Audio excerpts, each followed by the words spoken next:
DSC preparation కి మిగిలిన తక్కువ సమయాన్ని డిఎస్సి 2024 యాప్ లేదా DSC2024.com తో జాబ్ ని సాధించండి.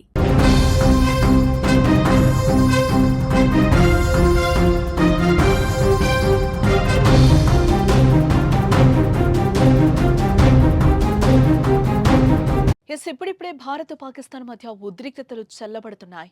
ఈ నేపథ్యంలో మరోసారి భద్రతా బలగాలు ఉగ్రవాదుల మధ్య ఎదురు కాల్పులు కలకలం రేపుతున్నాయి. జమ్మూ కశ్మీర్లోని షోపియన్ జిల్లాలోని జిన్పథర్ కెల్లర్ ప్రాంతంలో ఇవాళ ఉదయం ఉగ్రవాదులు భద్రతా దళాల మధ్య పెద్ద ఎత్తున ఎన్కౌంటర్ జరిగింది. ఈ ఎన్కౌంటర్లో ఉగ్రవాద సంస్థ లష్కర్-ఏ-తోయిబాకు చెందిన ఉగ్రవాది హతమైనట్టు భద్రతా బలగాలు తెలిపాయి. అదే ప్రాంతంలో మరికొందరు లష్కర్ ఉగ్రవాదులు దాగి ఉన్నారని భద్రతా దళాలు అనుమానిస్తున్నాయి. వారిని పట్టుకోవడానికి ఆపరేషన్ అయితే జరుగుతున్నట్లుగా ఇప్పటివరకున్న సమాచారాన్ని బట్టి తెలుస్తోంది.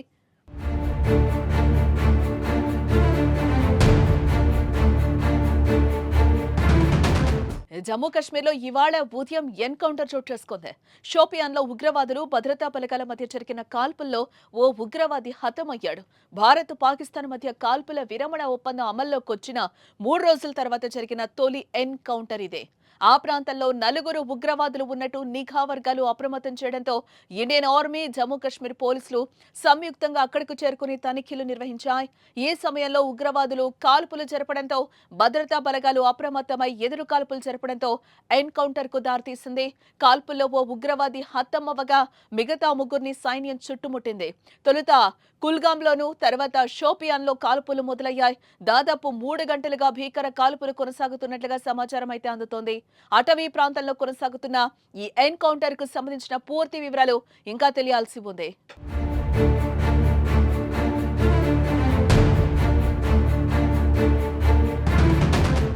మరోపక్క పహల్గాం ఉగ్రదాడికి ప్రతీకారంగా మే 7న ఆపరేషన్ సింధూర్ తో పాక్ ఆక్రమిత కశ్మీర్లోకి భారత సైన్యం ప్రవేశించి మెరుపు దాడులు చేసింది.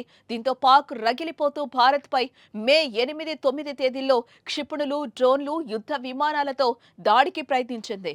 అయితే ఈ దాడులను భారత సైన్యం సమర్థవంతంగా అడ్డుకుని వాటిని తిప్పికొట్టింది. ఇరు దేశాల మధ్య ఉద్రిక్తతలు తీవ్ర స్థాయికి చేరుకుని అణుయుద్ధానికి దారితీస్తుందనే ఆందోళన వ్యక్తమైంది. ఈ సమయంలో అమెరికా మధ్యవర్తిత్వంతో భారత్, పాకిస్తాన్ కాల్పుల విరమణకు అంగీకరించాయి. అయితే ఉగ్రవాదాన్ని ఆపాల్సిందేనని, లేకుంటే చర్చల ప్రసక్తే లేదని భారత్ తేల్చి చెప్పింది. అంతేకాదు, అవతల నుంచి ఒక్క తూటా పేలినా యువతల నుంచి క్షిపణులు విరుచుకుపడతాయని పాకిస్తాన్కు భారత్ స్పష్టంగా చెప్పింది. ఆపరేషన్ సింధూర్ తర్వాత తొలిసారి ప్రసంగించిన ప్రధాని నరేంద్ర మోదీ పాకిస్తాన్ గడ్డపై ఉన్న ఉగ్రముఖల స్థావరాలను కూల్చేసినట్లుగా కూడా ఆయన వెల్లడించారు. ఈ సందర్భంగా పాక్ చేస్తున్న అణ్వాయుధాల బెదిరింపులకు భయపడేది లేదని స్పష్టం చేశారు. ఒకవేళ పాక్ అణ్వాయుధాలు ప్రయోగిస్తే ఆ తర్వాత ఏం చేయాలో భారత్కు క్లియర్గా తెలుసునని పేర్కొన్నారు. భవిష్యత్తులో పాకిస్తాన్ ఏం చేస్తుంది అనే దానిపై ఒక కన్నేసి ఉంచినట్లుగా కూడా ఆయన వెల్లడించడం జరిగింది. అయితే మోదీ ఘాటు వ్యాఖ్యల తర్వాత కూడా ఉగ్రవాదులు దాడులకు తెగబడ్డారు. దీంతో వారిలో ఒకరిని మట్టుబెట్టిన భారత సైన్యం తప్పించుకున్న మరో 3 కోసం గాలిస్తున్నారు.